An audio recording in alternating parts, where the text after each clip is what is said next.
Hello, once more, Com 45 class. I'm Shayla, and today we will be discussing the essay Love the One You're Near by Jennifer Blyer in the Reading Pop Culture book. This essay begins on page 174 and ends on page 178. Blyer discusses how mobile dating apps are changing the world of online romance and is encouraging us to view others as products and less as people, and takes away from what truly matters in a relationship, which is real, intimate connection. That's the little summary. I have never been on a dating app. I haven't felt the need to, at least not at this time in my life, but I always felt like it was superficial. Blyer states that online dating apps are kind of like games. You swipe left or right, heart, like, or dislike a picture of someone, and you keep playing until you find a match.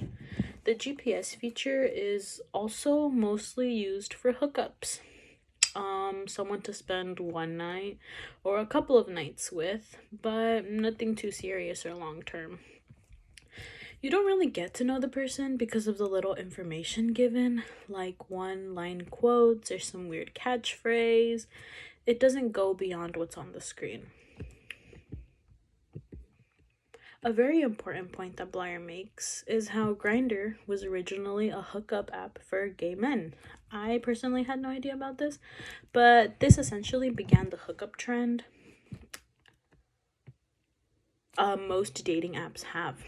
Blyer quotes another author by the name of Ken Page, and he states that there's a culture of unkindness because meeting new people has become so easy and cheap, end quote.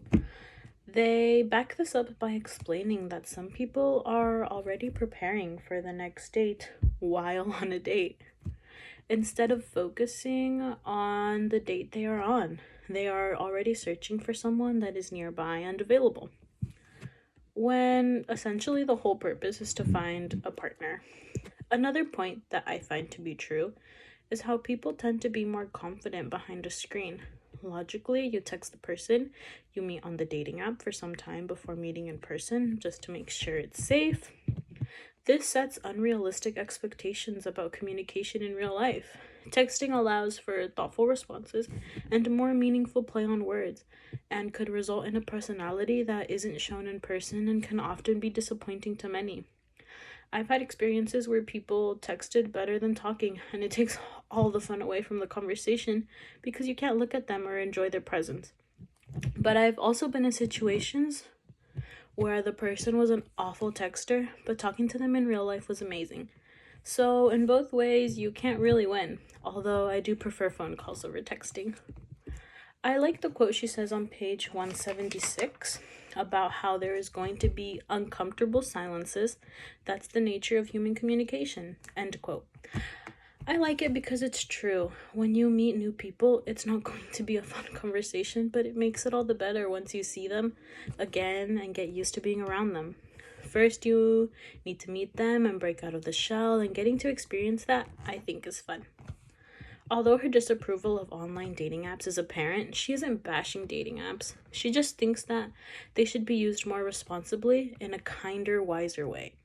Not just mindlessly scrolling through pictures of people and rating or finding the best one, or constantly having the GPS feature to find anyone at any time. She believes that we should turn on the geosocial app in places where you are most likely to meet someone in real life, which is more helpful in forming relationships. After all, the point is to meet someone, not stay behind the screen forever. Once again, thank you for watching the vlog, and see you next time.